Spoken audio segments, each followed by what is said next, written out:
अद्भुत प्रेम और अद्भुत वात्सल्य का वातावरण बन रहा है।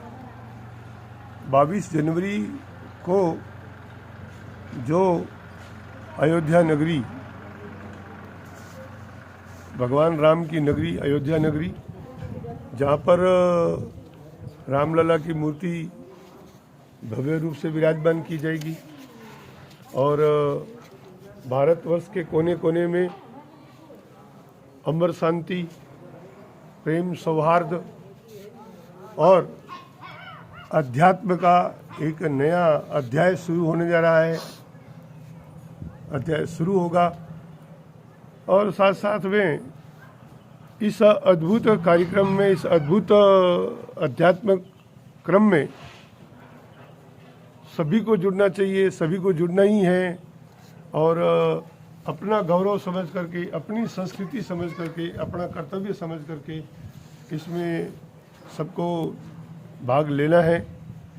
और साथ साथ में मैं ये भी कहना चाहूँगा कि अयोध्या, जहाँ भगवान राम की जन्मभूमि, भगवान राम की पुण्य कर्म भूमि है, तो जैन धर्म के भी तीर्थंकरों की जन्म कल्याणक भूमि है। आदिनाथ भगवान जो जैन धर्म के प्रथम तीर्थंकर हुए, जैन धर्म के प्रथम तीर्थंकर आदिनाथ भगवान, जिनको ऋषभदेव भगवान कहते हैं, ऋषभदेव भगवान की भी जन्मभूमि अयोध्या ही है।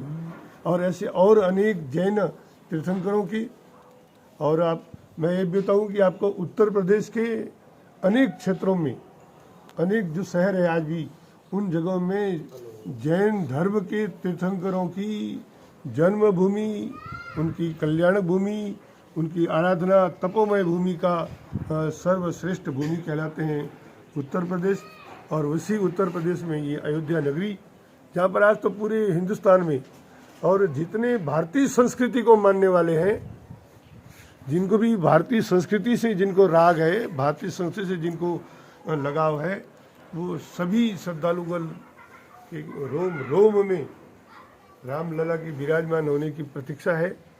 और जैसे ही 22 जनवरी को भगवान राम अपने मूल स्थान पर जब गादी आसीन हो जाएंगे, अपने सिंहासन पर गादी आसीन हो जाएंगे, उसके बाद में तो भारत की छटा ही अलग हो जाएगी। भारत का रूप स्वरूप, भारत का जो है ना प्रकृति और प्रगति दोनों अपने आप में ऐसा हो जाएगा कि साक्षात अभी जाने के राम जी का ही राज्य चल रहा है, जिसको कहते हैं राम राज्य। तो राम राज्य वाला वातावरण इसी अपने देश में जीवंत हो जाएगा फिर एक बार वापस। और फिर तो आने वाला सभी समय काल तो पूरे विश्व के लिए एक प्रेरणास्पद बन जाएगा। ऐसे हमारे ये भारतीय संस्कृति का और हमारे देश की अनूठा से अनूठा, अद्भुत से अद्भुत प्रसंग वातावरण बस जल्दी बन रहा है। और निश्चय है, तय है कि ऐसा होगा ही, क्योंकि जहाँ राम जाते हैं वहाँ काम ही काम होते हैं।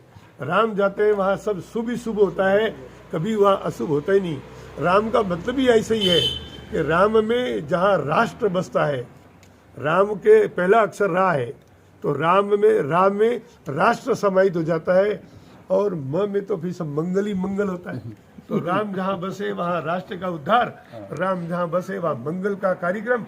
और अपन मंगल ही चाहते हैं। सर्वे भवन्तु सुखिनः, सर्वे सन्तु निरामया। ये जो हमारी संस्कृति का जो उद्घोष है, ये उद्घोष ही हमारे जीवन के लिए बहुत बड़ा लाभकारी होगा।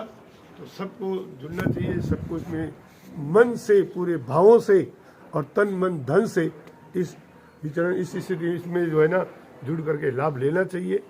और हम तो ये कहते हैं कि शुभ काम करने में कभी पाँव पीछे रखने नहीं चाहिए। जो शुभ काम करता है उसके जीवन में हमेशा शुभ मंगल ही होता है। तो सकारात्मक सोचने वाला इस राम लला की ये जो विराजमान होंगे उस शुभ प्रसंग पर, आप वहाँ नहीं पहुँच सकते अयोध्या तो कोई बात नहीं, जहाँ बैठे हो वहीं से भावना भाव, जहाँ बैठे हो वहीं से आप चिंतन करो, वहीं से अपना मंगल भाव उनके श्री चरणों में अर्पित करते हुए अपने आप को राममय बना करके और जीवन का खूब खुशियाँ लुटाओ, जीवन को तरक्की के मार्ग पे चढ़ाओ।